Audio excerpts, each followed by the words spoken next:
Good evening, my dear students. Now we are going to start a chapter of the structure of atom from 11th class. हमने 11th class के कई parts उठाए हैं बेटा. अब हम नेक्स्ट करने जा रहे हैं स्ट्रक्चर ऑफ एटम से स्टार्ट, जिसमें सबसे बेसिक जो होता है वो होता है बेटा स्ट्रक्चर ऑफ एटॉमिक स्पेक्ट्रा. अगर आपको स्ट्रक्चर एटॉमिक स्पेक्ट्रा का बनाना आ गया, आपको ये समझ में आ गया कि एब्जॉर्प्शन और एमिशन स्पेक्ट्रा क्या होता है और ये कहाँ कहाँ होता है, हमारे आसपास हमेशा होता रहता है. जो चीज़ हमें नहीं पता है हम वो भी यहाँ पे एक्सप्लेन कर देंगे, आपको खुद पता लग जाएगा चीज़ें कहाँ कहाँ होती हैं. जैसे फर्स्ट ऑफ ऑल हम बात करते हैं कि स्ट्रक्चर ऑफ एटॉमिक स्पेक्ट्रा आपके दो टाइप के होते हैं. बहुत ईजी है, एक एमिशन, दूसरा एब्जॉर्प्शन. एमिशन का मतलब होता है कि जो एमिट होके वापस आए, जैसे कहीं पे भी कोई भी एब्जॉर्ब हुआ अगर और वो एमिट होके वापस या तो उसी स्टेज पे आए या किसी और स्टेज पे रुक जाए, वो आपका एमिशन हो रहा है. अगर एब्जॉर्प्शन की बात करते हैं तो कोई भी एटॉमिक पार्टिकल आपका अगर हायर एनर्जी स्टेज पे चला जाता है तो वो चीज़ आपकी एब्जॉर्प्शन स्पेक्ट्रा के अंदर आती है, जो कि कंप्लीट एब्जॉर्ब हो रहा है यानी कि सोक कर रहा है.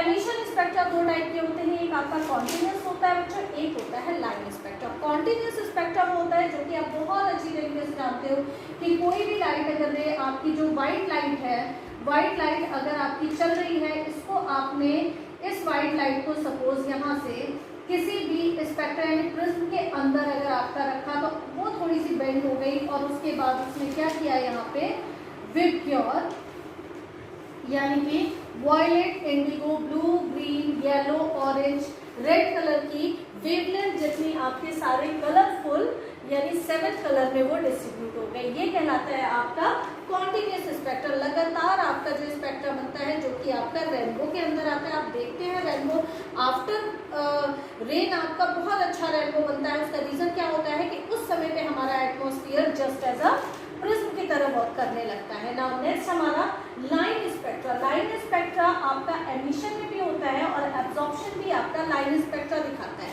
लाइन स्पेक्ट्रा कौन सा बच्चों, जैसे कि कोई भी चीज, जैसे अब हम बात करते हैं कोई भी एटॉमिक पार्टिकल अगर हम बात कर रहे हैं, जैसे एक आपका एग्जांपल इसमें आया हुआ है, जो फर्स्ट एग्जांपल जो कि डिस्क्राइब है पूरी तरीके से वो है हाइड्रोजन.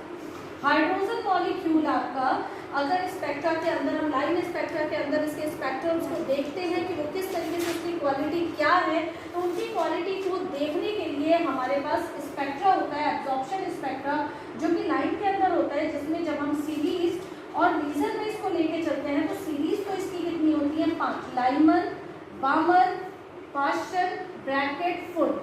जब ये एब्जॉर्ब हो जाता है तो एब्जॉर्ब होने के बाद वो जितनी स्टेज में गिरता है वो स्टेज इसकी पर्टिकुलर क्या होती है, नेम वाइज हो जाती है. लाइमन, बामर, पास्चन, ब्रैकेट, इस तरीके से फुड आपकी 5 स्टेज में टूटता है और ये पांचों स्टेज आपकी सिर्फ 3 रीजन के अंडर आते हैं. एक यूवी यानी अल्ट्रावायलेट रीजन के अंदर, दूसरा आपका विजिबल रीजन के अंदर और तीसरा आपका इंफ्रारेड रीजन के अंदर.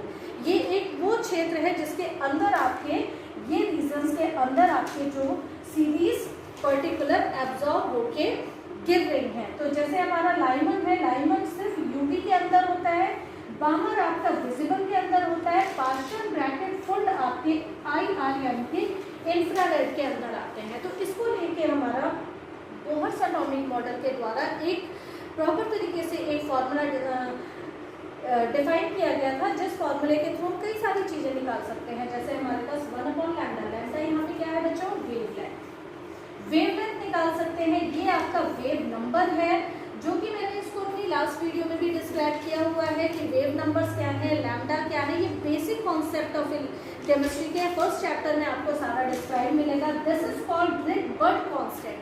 रिक्बर्ट कांस्टेंट आपके रिक्बर्ट साइंटिस्ट के थ्रू दिया गया था, जिसकी एक पर्टिकुलर वैल्यू होती है 1.0082 कैसे.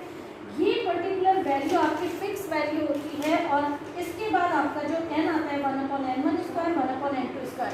जिन रीजन्स में आपका ये पर्टिकुलर जो भी आपकी सीरीज ये लाइमन, बामर, ब्रैकेट, पास्चन, फुड ये आपकी एब्जॉर्ब हो रही हैं, ये एब्जॉर्प्शन स्पेक्ट्रा जिन रीजन्स में गिर रहा है वो रीजन्स आपके N1, N2, N3 के अंदर आते हैं. Like N1, N2, N3, N4, N5 इस तरीके से आपके कॉन्टिन्यूस स्पेक्ट्रम लाइंस चली जाती हैं जिनके अंडर आपका एब्जॉर्प्शन होता है। तो ये फॉर्मूला आपका लैम्डा यानी वेवलेंथ निकालने के लिए भी, वेव नंबर निकालने के लिए भी, और कोई भी पर्टिकुलर भाग का रीजन निकालने के लिए भी एबल है। नेक्स्ट वीडियो में मैं अपनी बेटा आपको इसमें न्यूमेरिकल भी डिस्क्राइब कर दूंगी। आई थिंक कि आपको ये चीज़ बहुत अच्छे से समझ में आ गई होगी, जो कि एक छोटा और एक तरीके से कंप्लीट डिस्क्रिप्शन है आपका स्ट्रक्चर ऑफ एटम में स्टडी ऑफ एटॉमिक स्ट्रक्चर के लिए। कि अगर आपको ये चीज़ समझ में आई है बच्चों अच्छे तरीके से, then please like and subscribe my channel.